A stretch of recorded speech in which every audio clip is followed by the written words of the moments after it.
Après avoir parlé au chef du Parti libertarien, il me fallait parler à un représentant du Parti communiste, juste pour que ça soit équitable. Eh bien, j'ai parlé à Adrien Welsh.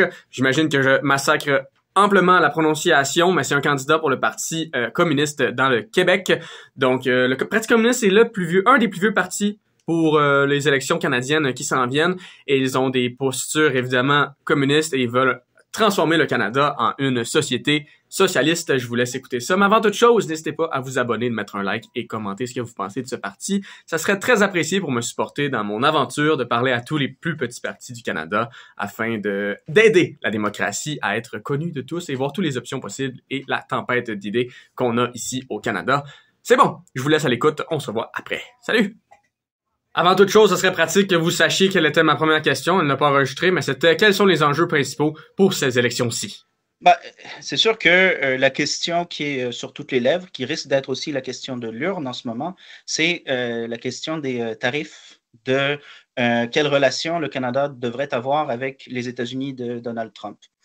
Et nous, comme Parti communiste, ça fait des décennies, que ce soit à l'époque en solidarité avec le Vietnam, que ça a été en solidarité avec le Nicaragua, avec Cuba, aujourd'hui avec la Palestine, même avec l'Afrique du Sud à l'époque de l'apartheid, on a toujours dit Yankee go home, si je peux reprendre le slogan si populaire, notamment au sud du continent américain.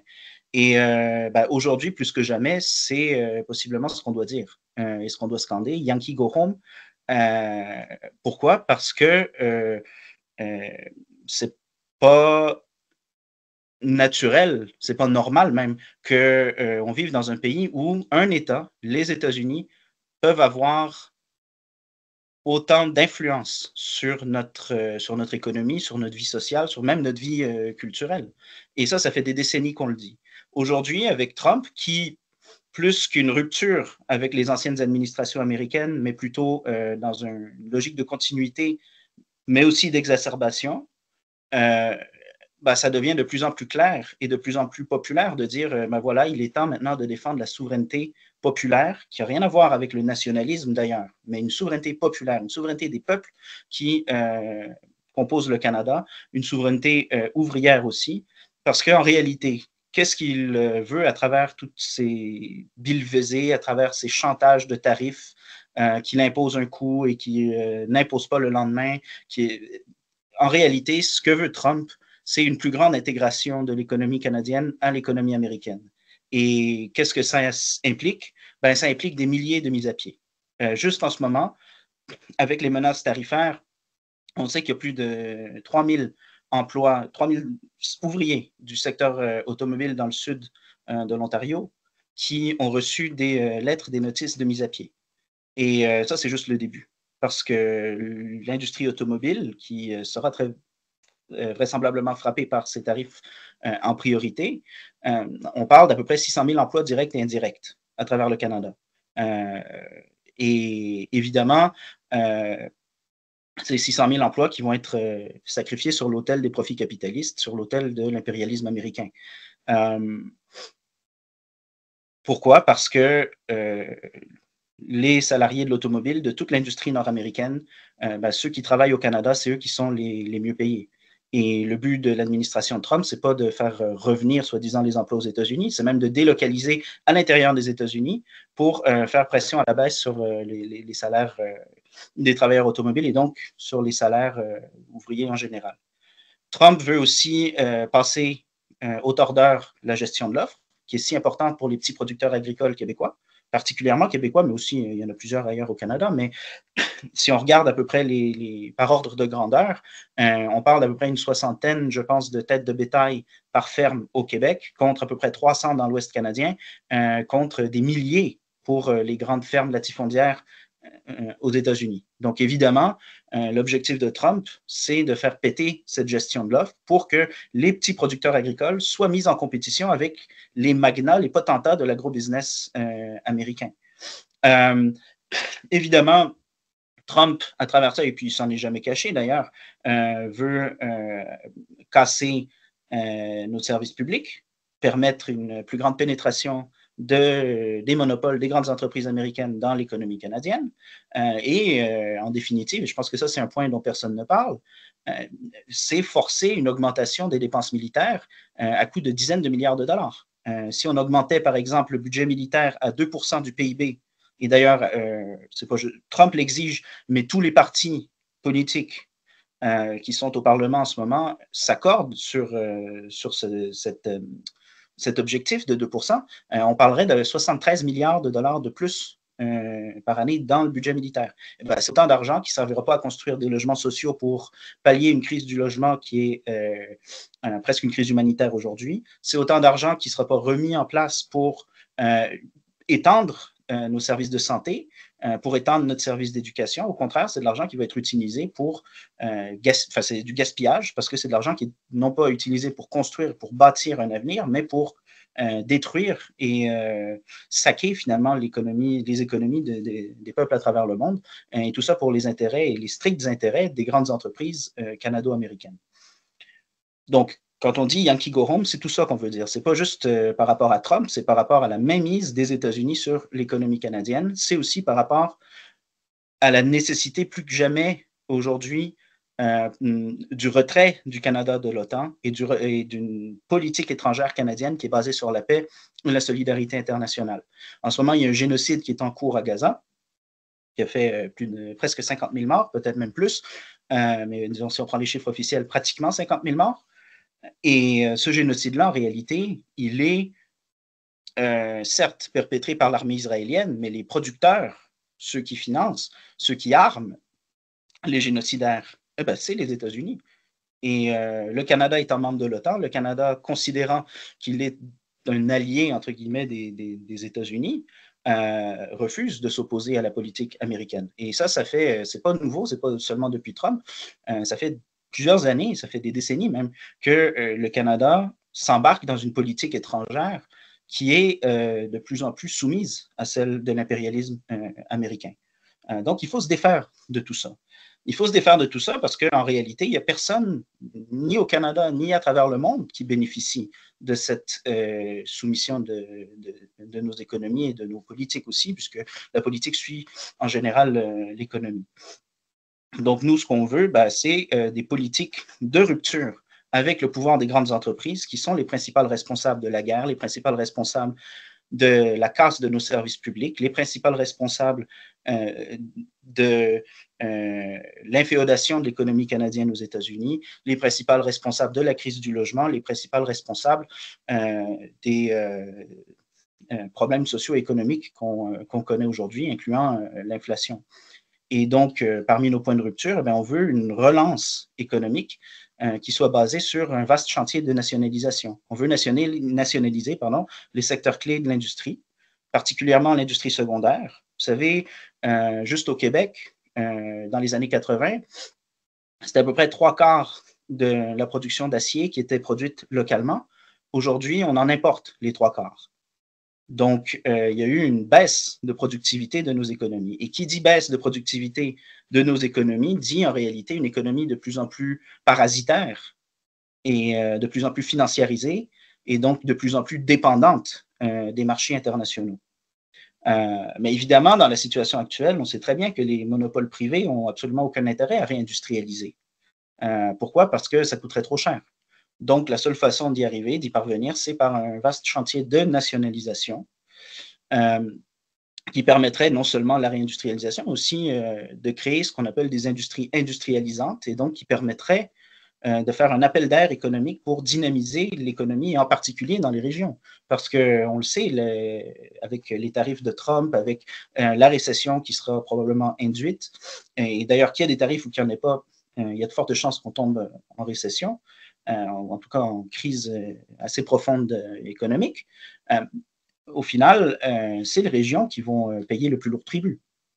Ça, c'est à peu près certain, surtout vu l'échafaudage, en particulier depuis les années 80, des régions canadiennes et québécoises, qui sont basées sur finalement une industrie, une métropole, et puis voilà, c'est ça en fait l'économie régionale. Donc, si l'économie dans le domaine du bois d'œuvre va mal, ben, c'est toutes des régions qui vont être obligées de fermer leurs industries et il y aura un exode des travailleurs et des masses populaires. Et on pourrait dire la même chose sur les mines, etc. Donc, nous, on veut un développement économique qui soit rationnel, qui ne soit pas basé sur les profits des grandes entreprises, mais sur la nécessité de l'économie du pays. Parmi les chantiers de nationalisation, on veut nationaliser les banques.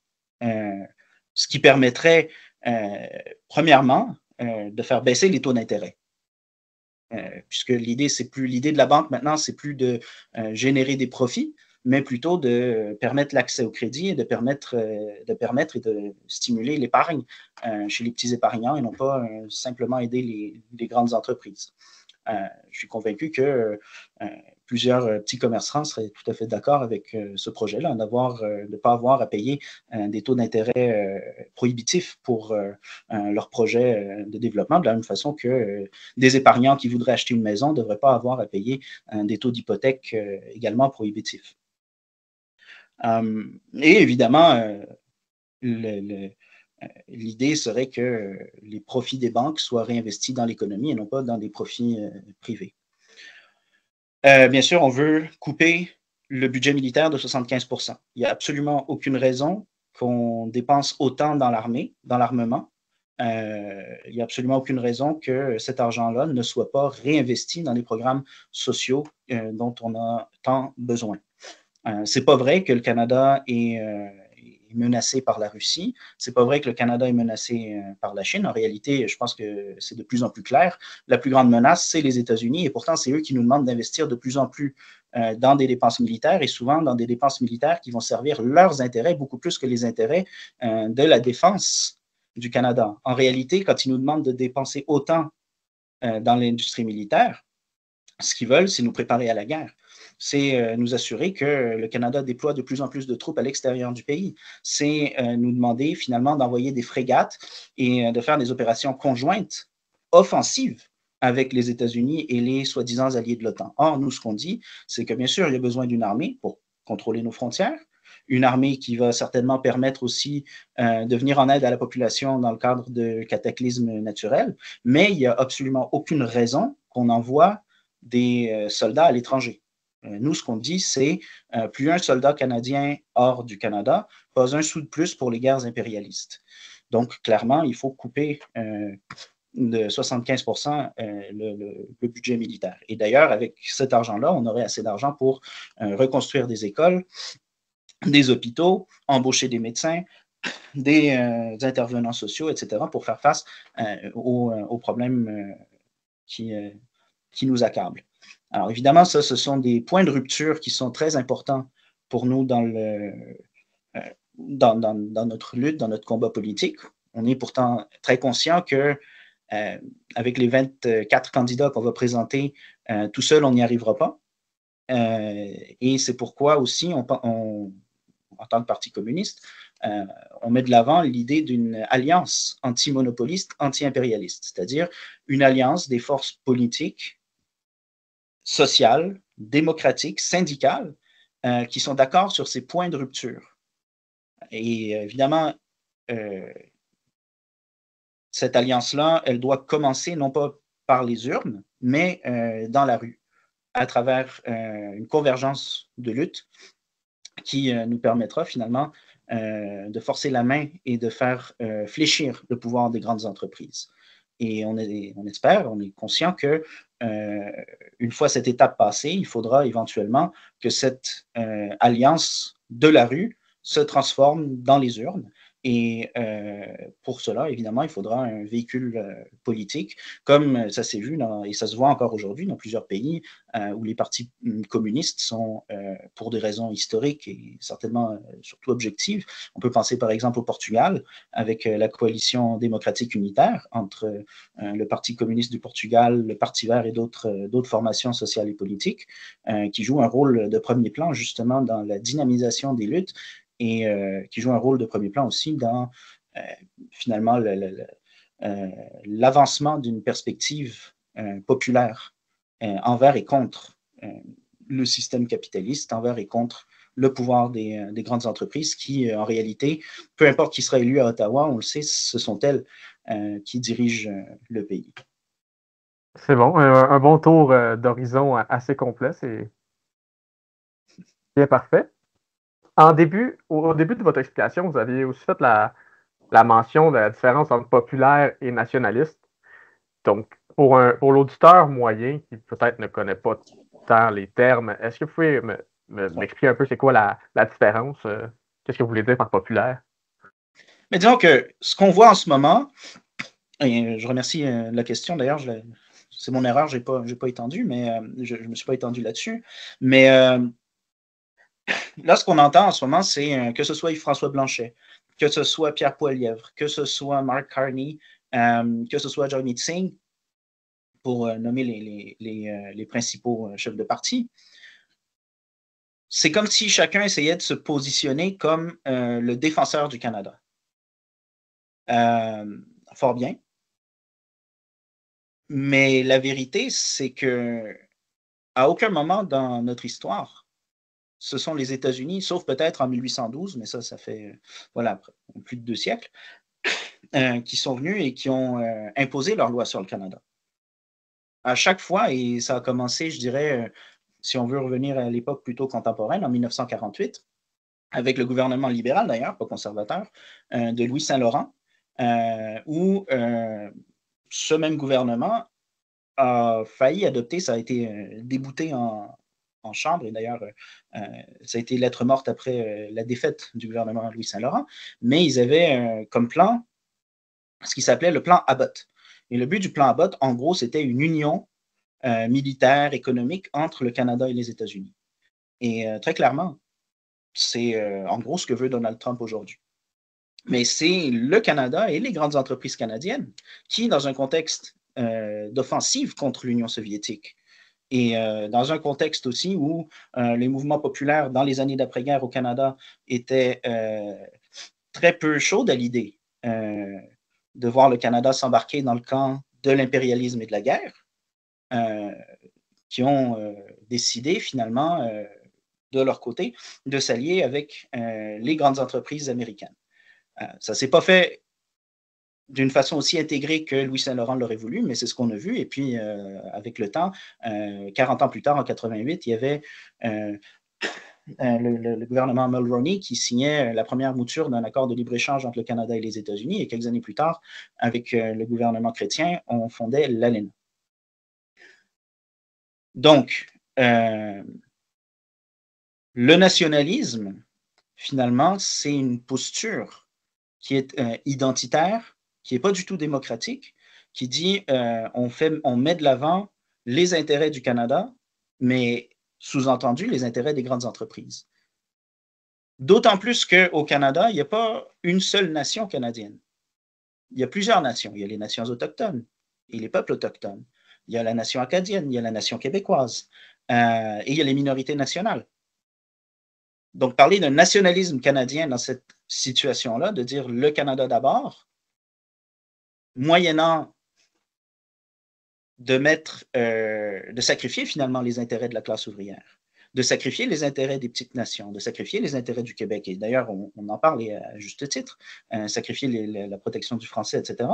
Et pour nous, ça va au-delà de juste la protection du français, soit dit en passant, c'est la protection du fait national du Québec au Canada, mais aussi pour les nations autochtones, au profit de, soi-disant, un Canada d'abord, c'est réactionnaire. Il n'y a rien de progressiste là-dedans. Nous, ce qu'on revendique, c'est une souveraineté populaire qui doit se faire avec, en premier lieu, la défense des droits démocratiques et pas des droits des grandes entreprises.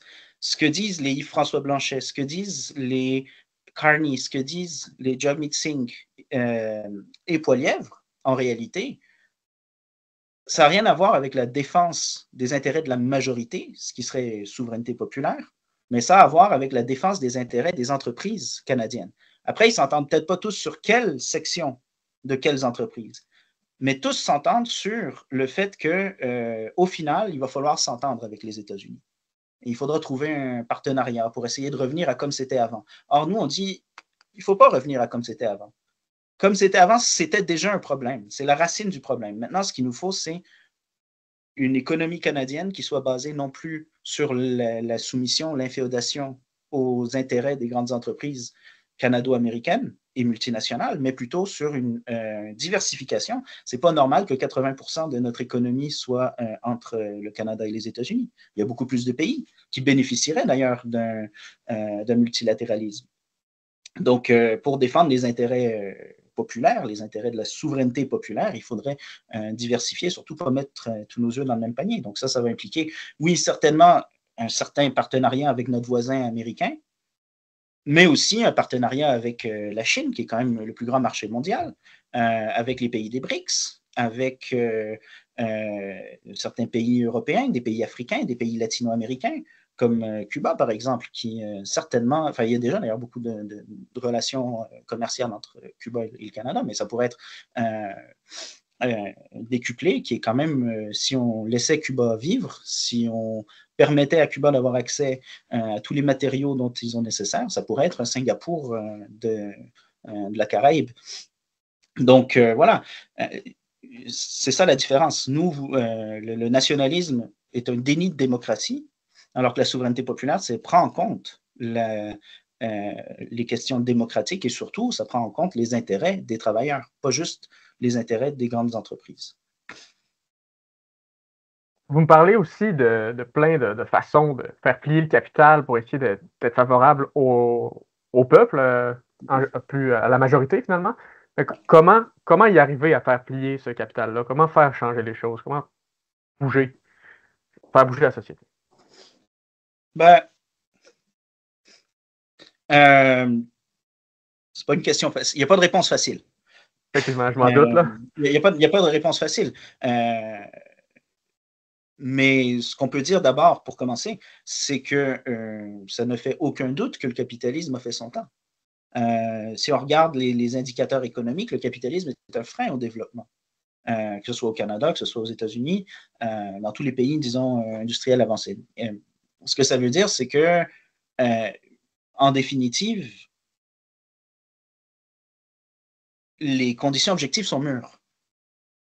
On n'a plus besoin du capitalisme. À une époque, dans la période où on transitionnait du féodalisme vers finalement la démocratie, bien sûr que le capitalisme avait un rôle révolutionnaire à jouer. Mais aujourd'hui, cette période, elle est révolue. Elle est révolue parce que le capitalisme, au final, juste le simple fait qu'on nous demande de produire des dizaines de milliards de plus dans l'armement pour faire la guerre des autres, c'est bien un exemple que le capitalisme mène à un gaspillage de potentiel économique, mais pas juste économique, parce que quand on fait la guerre, on tue des gens, on assassine des gens en réalité. Donc c'est aussi un potentiel humain. Quand on se promène dans les rues et qu'on voit des gens à moitié zombies, parce qu'ils sont hameçonnés par le paradis artificiel enfumatoire des drogues dures, comme on le voit à Montréal, ça aussi, on assassine des potentiels humains qui pourraient être, ça pourrait être des Mozart, hein? On ne sait pas. Comme ça pourrait être des ingénieurs, comme ça pourrait être aussi des ouvriers très brillants. Ça aussi, c'est un exemple de comment le capitalisme a fait son temps. Donc, au niveau objectif, c'est assez clair. Je pense que et les gens le voient de plus en plus. Je veux dire, quand on a passé à travers, et d'ailleurs, c'est pas fini, mais le pic, disons, est passé de la poussée inflationniste qu'on a vécue. En réalité, je veux dire, l'argent qu'on paye en plus, je pense à Montréal, en 3 ans, le panier d'épicerie a augmenté, enfin, je parle vraiment du panier de base, vraiment de base, a augmenté de 28%. Les salaires des salariés des épiceries n'ont pas augmenté de 28%. C'est de l'argent. Et puis, les fermiers, au contraire, ont vu leurs revenus baisser à un niveau historiquement bas. Les producteurs agricoles, je veux dire. Donc, il est allé où cet argent-là? Mais il est allé dans les grandes entreprises, dans les poches des actionnaires. Et on a vu au cours des dernières années, de toute façon, et même pendant la pandémie, alors que le monde était au ralenti, on a vu les profits capitalistes augmenter à un niveau également record. Donc, ça aussi, c'est des exemples à quel point le système, il a fait son temps. On gaspille des potentialités extraordinaires. Et ça, à chaque fois qu'il y a une crise économique, le potentiel des forces productives qui est utilisé baisse. Et ça, c'est une constante, et c'est une constante depuis les années 70. Voilà. Maintenant, donc, si au niveau objectif, au niveau économique, scientifique, on peut en faire la preuve par 4, pourquoi effectivement les gens ne s'en rendent pas compte? Ben, il y a un autre élément qui est l'élément subjectif. Il faut que les gens finissent par en prendre compte. Et je pense que cette élection en 2025, elle est tout à fait différente de celle en 2021 et des élections précédentes. Je pense que en quelques semaines même, les enjeux de l'élection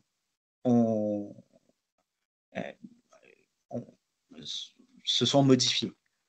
Si on prend par exemple les sondages au mois de décembre, conservateur gagnant à plate couture. L'arrivée de Trump, 20 jours plus tard, le 20 janvier, eh bien, tout d'un coup, les tables ont tourné au gré des vents politiques, parce que les gens comprennent que Poilievre, en réalité, c'est l'homme de paille de Trump au Canada. Ils n'ont pas tort à ce niveau-là. Et puis, donc, par peur de voir un Donald Trump canadien prendre le pouvoir et suivre les mêmes instincts politiques qui l'habitent, qui l'animent, ont décidé de voter pour Mark Carney. Donc ça, déjà en soi, ça prouve que les gens comprennent qu'il y a un problème, parce que, voilà. Mais il y a d'autres signes avant-coureurs qu'on a vus. Par exemple, le Front commun au Québec en 2023. On a vu au courant de l'année 2023 et même de 2024 une recrudescence des grèves ouvrières et salariales. On est loin du niveau des années 70, certes, mais on est beaucoup plus élevé que le niveau qui était moyen au cours des années 2000 et même 90. Donc, ça veut dire qu'il commence à avoir de plus en plus un regain d'intérêt dans l'action industrielle. Ça veut dire que de plus en plus, des gens commencent à comprendre que finalement, je ne dirais pas que les gens sont acquis à l'idée du socialisme, mais comprennent qu'il faut absolument, au minimum, une action économique qui va permettre de faire fléchir le pouvoir des grandes entreprises, et ce, dans le but d'un enrichissement du moins progressif des masses populaires, des travailleurs, des employés. Donc, je pense que, voilà, il faut bâtir là-dessus, et il faut bâtir de deux façons. Premièrement, bien sûr, en encourageant le travail de la classe ouvrière, parce que, au final, ce sont les travailleurs qui produisent. Le patronat ne produit pas. Il remet en circulation le capital et il vit du surtravail des travailleurs. Mais donc c'est eux qui produisent et c'est eux qui ont la capacité d'enrayer finalement la machine à engendrer des profits. Et donc, oui, par l'action industrielle, on peut gagner toutes sortes de concessions. D'ailleurs, c'est comme ça que ça s'est fait si on revient aux années 60-70, mais on peut même revenir avant. Cette année, on célèbre les 90 ans de la marche sur Ottawa, qui avait été dirigée par un communiste, Arthur Slim Evans, qui nous a donné l'assurance chômage.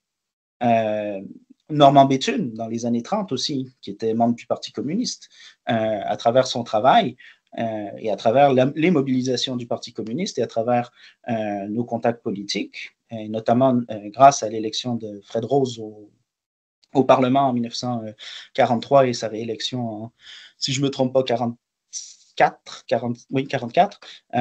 Fred Rose a très clairement mis de l'avant les premières, disons, l'ébauche de ce qui deviendrait la loi sur l'assurance maladie canadienne quelques années plus tard. Et tout ça, ça s'est fait à partir de grèves, ça s'est fait à partir de mobilisation. Et puis voilà, donc il faut s'organiser. C'est ça le maître mot, c'est de s'organiser. Et une fois qu'on s'est organisé dans la rue, évidemment, il faut s'organiser politiquement. En fait, c'est une bonne réponse. Quand même, c'est un enjeu assez compliqué. Pour un Canadien curieux, pour un citoyen curieux, comment fonctionnerait un Canada communiste? Comment la vie se vivrait, les impôts, comment ça se passerait? Ben, disons que Canada communiste, ça, je pourrais pas y répondre parce que le communisme étant un stade extrêmement, enfin, qui n'a jamais été atteint jusqu'à présent. Mais je peux parler d'un Canada socialiste. Je peux donner quelques exemples. Ben, mais la première chose qu'il faut comprendre, c'est que en gros, le Canada, enfin, le fonctionnement dans les détails du Canada socialiste, c'est quelque chose qui prendra du temps à établir et qui doit être aussi négocié à travers des débats politiques, des débats locaux, etc. Mais disons que ce qui est certain, c'est que les grandes industries seraient sous contrôle public et démocratique. C'est-à-dire qu'elles ne seraient pas juste, elles seraient, oui, nationalisées, mais ça veut dire que, par exemple, elles ne seraient pas aux mains d'une poignée d'actionnaires. Il y aurait des fonctionnaires, bien sûr, qui les géreraient, mais il y aurait aussi une forme de consultation dans la façon d'orienter les plans de production, d'orienter la stratégie, leur utilisation, etc., à travers donc une présence des syndicats, mais aussi des usagers de la population. Un peu comme on avait avec les commissions scolaires, jusqu'à ce que Legault les dissolve au Québec, mais on l'a encore à plusieurs endroits. Et même avant, dans les années 80, on avait le même système avec les CLDC, soit dit en passant. L'idée, ce serait d'avoir, par exemple, un peu comme pour Hydro-Québec, on aurait, par exemple, voilà, 3/3, donc évidemment des fonctionnaires qui sont des ingénieurs, enfin des gens formés pour la gestion. Il y aurait évidemment les syndicats, puis il y aurait les usagers qui auraient aussi leur mot à dire, à savoir comment ça fonctionne. Et probablement aussi pour Hydro-Québec, non pas probablement, très certainement, il faudrait impliquer les communautés autochtones dont les territoires fournissent finalement le potentiel hydrique qui permet l'hydroélectricité. Puis d'ailleurs, au niveau de comment ça fonctionnerait, enfin oui, comment ça fonctionnerait, ben, au lieu de tout envoyer nos ressources naturelles vers les États-Unis, on essaierait d'investir et de produire, l'utiliser pour stimuler finalement une industrie secondaire à valeur ajoutée ici même.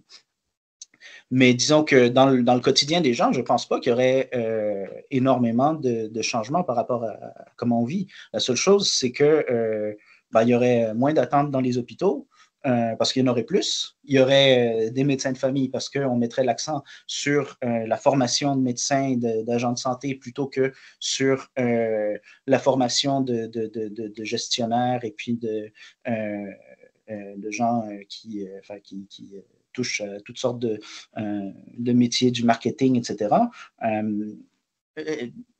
L'éducation serait aussi gratuite, tout comme les soins de santé en général.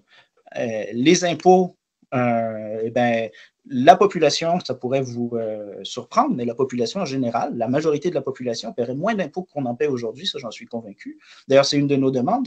On veut que les impôts en dessous de 50 000 bruts par année, il n'y en ait plus. Mais évidemment, on va faire payer le fardeau fiscal sur les grandes entreprises et sur les grandes fortunes. Parce que, vous savez, aujourd'hui, par exemple, moi, quand je fais, mais d'ailleurs, on est en pleine saison des impôts, donc quand j'envoie mon T4LV1, ben, je suis imposé sur 100% de mon revenu. Or, les gains en capitaux sont imposés selon une loi, ça avait d'ailleurs fait débat il y a un an, mais les libéraux avaient essayé d'augmenter le gain en capital à 60%. Ça veut dire que seulement 60% du gain en capital est imposable. Avant ça, c'était 30% et Carney et Poilievre disent tous, de toute façon, qu'ils veulent revenir à 30%. Donc, ça veut dire que si j'ai fait des gains en capitaux, juste en boursicotant par la bourse, sans travailler, rien, c'est seulement 30% des gains qui sont imposés et non pas 100%. Ça ne fait aucun sens. Donc, on est convaincu qu'on pourrait avoir une justice fiscale si on taxait finalement là où il y a de l'argent et non pas là où les gens ont de la difficulté à payer leur loyer à la fin du mois ou à payer l'épicerie. Mais non seulement ça, il n'y aurait plus de taxes à la consommation. Pour la même raison, c'est une des taxes les c'est une des taxes les plus régressives. Parce que ça veut dire que peu importe combien je fais, je paye le même montant. Alors qu'une fiscalité progressive, à la place, ce serait une fiscalité qui, finalement, taxe les gens selon leur habilité à payer et non pas selon leurs besoins de consommation. Évidemment, une société socialiste serait une société où il y aurait beaucoup plus d'accès à la culture, beaucoup plus d'accès au sport aussi, beaucoup plus d'accès, bon, je disais à l'éducation, à la santé, ça va de soi, mais aussi à l'emploi, parce que ce serait une société où tout le monde aurait un emploi.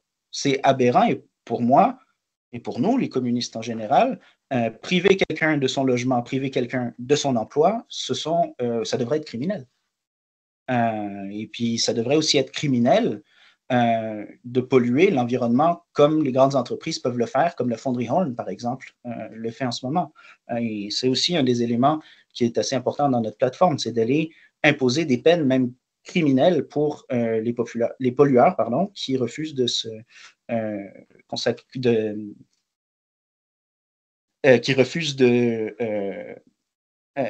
se conformer aux lois environnementales.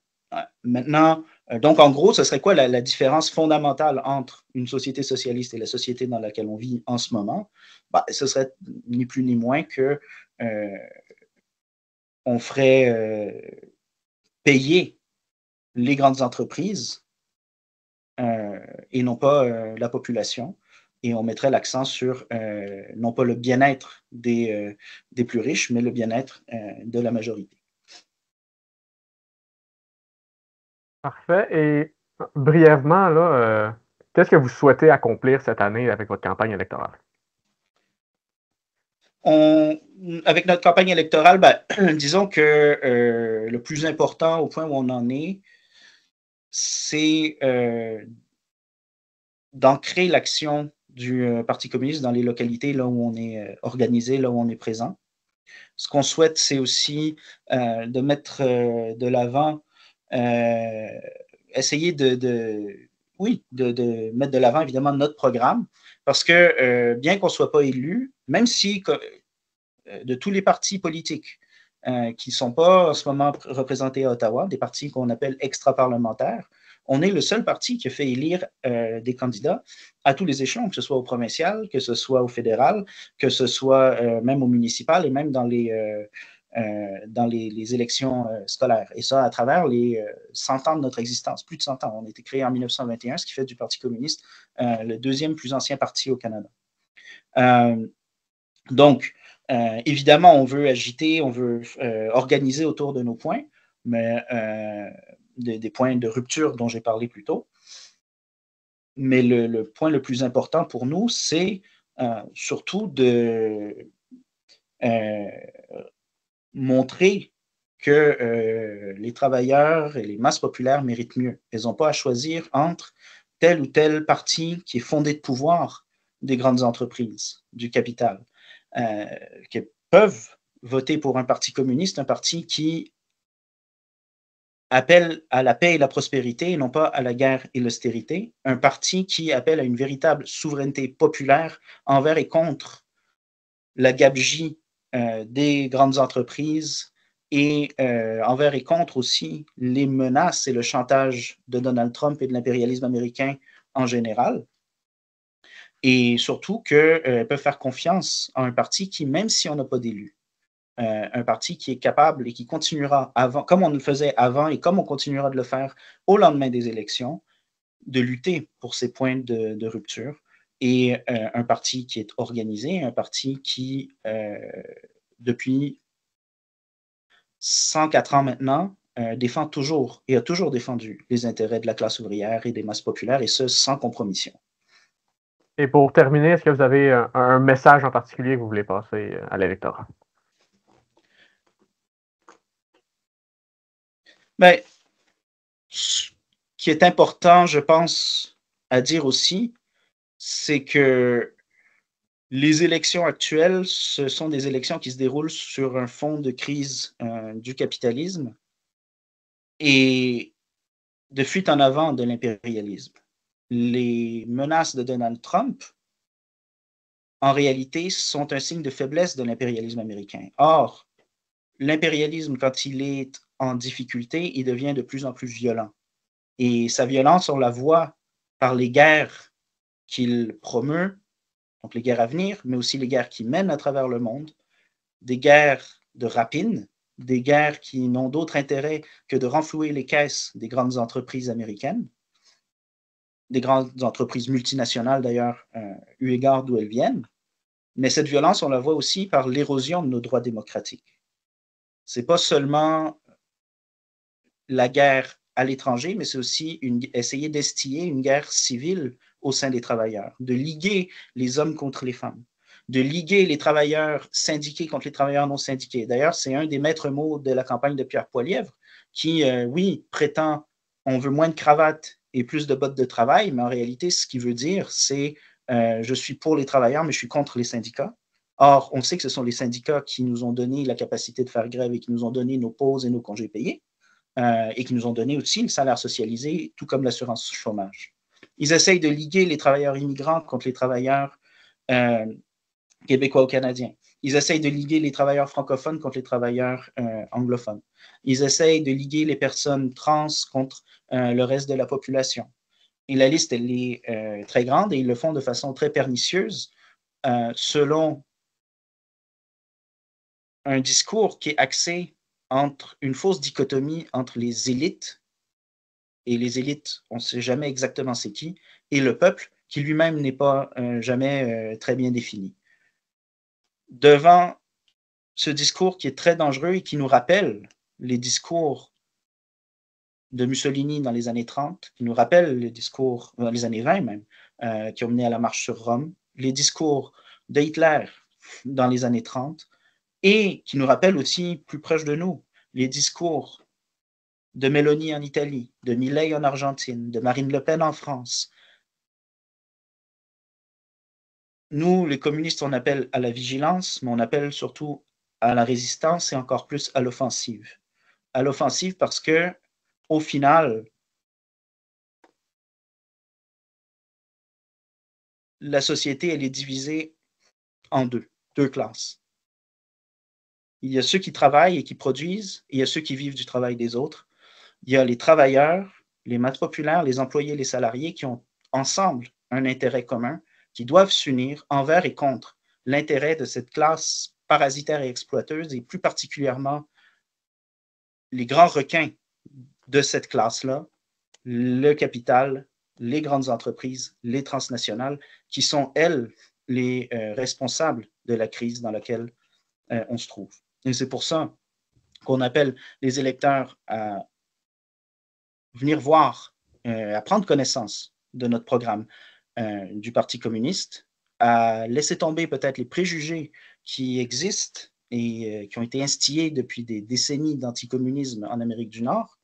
Et on appelle donc tous les gens de bonne volonté à aller au-delà de ces préjugés-là et à analyser nos positions et à voter pour leurs propres intérêts, ou alors, si ce n'est pas possible, à tout le moins, à poser les questions qui vont permettre d'exposer les contradictions de l'ensemble des partis qui sont fondés de pouvoir, des grandes entreprises, du capital, que ce soit les libéraux, que ce soit les conservateurs, que ce soit le NPD même, ou même le Bloc québécois, et voir les Verts, et leur poser les questions qui fâchent, pour savoir et essayer de leur faire, de les confondre et de les forcer à faire tomber les masques et à montrer quels intérêts exactement ils défendent. Et bien sûr, les gens les plus motivés sont toujours bienvenus à faire grandir les rangs du Parti communiste.